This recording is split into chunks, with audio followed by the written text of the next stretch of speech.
အားလုံးမင်္ဂလာပါဒီနေ့ဦးဇင်းတင်ပေးမယ့်အိတ်သက်သင်ခန်းစာကတော့ရာခိုင်နှုန်းတွက်တဲ့နေရာမှာဒေါ်လာဆိုင်အရေးကြီးတဲ့အကြောင်းသင်ပေးမှာပါနမူနာအနေနဲ့ဘောင်ချာထဲမှာရာခိုင်နှုန်းတွက်ပြပါမယ်ရာခိုင်နှုန်းမတွက်ခင်အရင်ဆုံးစုစုပေါင်းအရေအတွက်ကိုပေါင်းရပါဦးမယ်စုစုပေါင်းအရေအတွက်ပေါင်းမယ်ဆိုတော့ဒီမှာ E2 ကနေပြီးတော့ E8 ထိပေါင်းရပါမယ်ဒီနေရာမှာ formula ရေးပါမယ် equal sign sum opening bracket e2 colon e8 closing bracket ပြီးရင်အန္တအောင်နေပါပထမဆုံးတစ်ကြောင်းကိုရာခိုင်နှုန်းတွက်ပါမယ် equal sign e2 division e10 ပြီးရင်အန္တအောင်နေပါဒီဘက်မှာမောင်းနဲ့တစ်ချက်ပြန်နေပါ control 1ကိုနေပါဒီထဲမှာ percentage ကိုနေပါ decimal place တဲ့နေရာမှာ2ဖြစ်နေပါတယ်0လို့ရိုက်ထည့်လိုက်ပါပြီးရင် OK ကိုနေပါအောက်ဘက်ထဲကိုမောင်းနဲ့ဆွဲပြီးတော့ copy ကူးလိုက်ပါ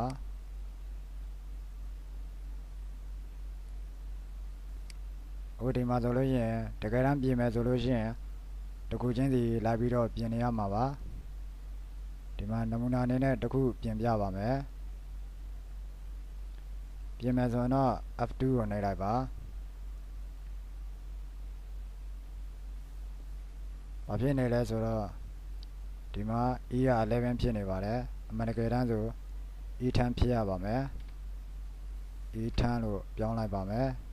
ပြီးရင်အန္တကိုနှိပ်ပါဒါမျိုးနည်းနဲ့ပြင်မယ်ဆိုတော့အားလုံးကိုပြင်နေရပါလိမ့်မယ်ဒါကြောင့်မလို့ဒါမျိုးနည်းနဲ့မပြင်တော့ပါဘူး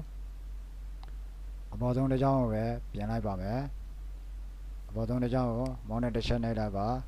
ပြီးရင် F2 ကိုနှိပ်လိုက်ပါဒီနေရာမှာ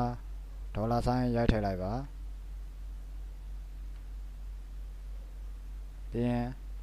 E ရဲ့နောက်မှာလည်းပဲဒေါ်လာဆိုင်ရိုက်ထည့်လိုက်ပါ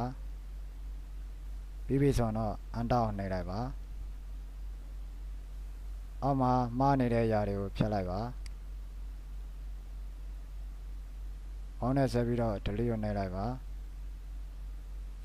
ပြီးရင်အပေါ်ဆုံးကမှန်တဲ့ຢာကိုမောင်းနဲ့ဆက်ပြီးတော့ copy ကူးလိုက်ပါ